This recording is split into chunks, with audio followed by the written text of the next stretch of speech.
Great work from Cheyenne and Estelle on that one. Mandev says, has Jomboy already done more for cricket in America than the ICC ever did? Yes, but you're assuming that the ICC's job is to grow cricket. I don't really think that's their job. Their job is to make sure that umpires turn up on time and we have a World Cup.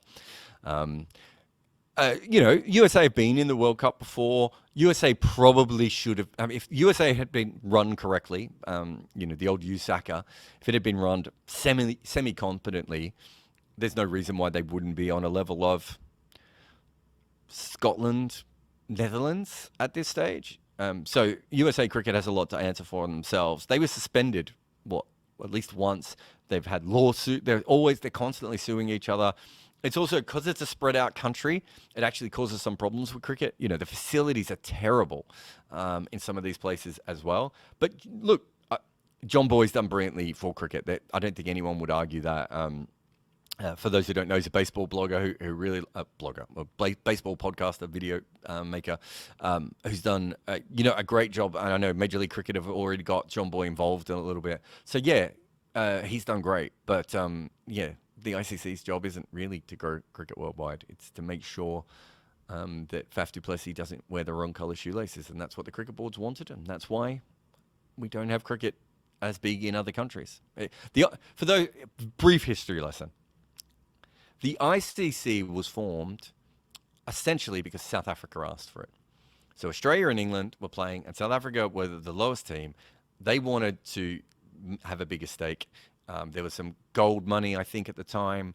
I think it was certainly from the mines. I don't think it was diamond money. I think it was gold money at that stage. South Africa had a little bit more money. They had a little bit more sway. They had a conversation, so we ended up with a tri-series. And in order to have the tri-series, we needed a group to govern it, and that became the Imperial Cricket Conference. Why was it called the Imperial Cricket Conference? Because South Africa asked for it to be only countries in the Commonwealth. Now, did they do that so that USA didn't come in? I don't know. I don't really know their complete thought process behind that. Were they trying to limit the teams that were going to come in? I don't know, because we know that USA Cricket had a great bowler at the same period in the early 1900s. Team probably wasn't as strong, but they certainly had some good cricketers. Ireland was playing cricket. I don't know what Ireland's position with the Commonwealth was at that stage. Argentina, obviously, was a developing team at that stage. I'm trying to think of any of the others that were quite good. There's a few other teams that could play, but South Africa made that. That decision was an exclusionary decision that has held cricket back to this day.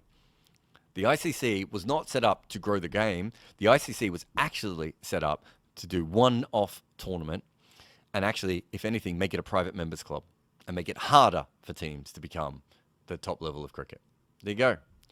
Fun times for everyone.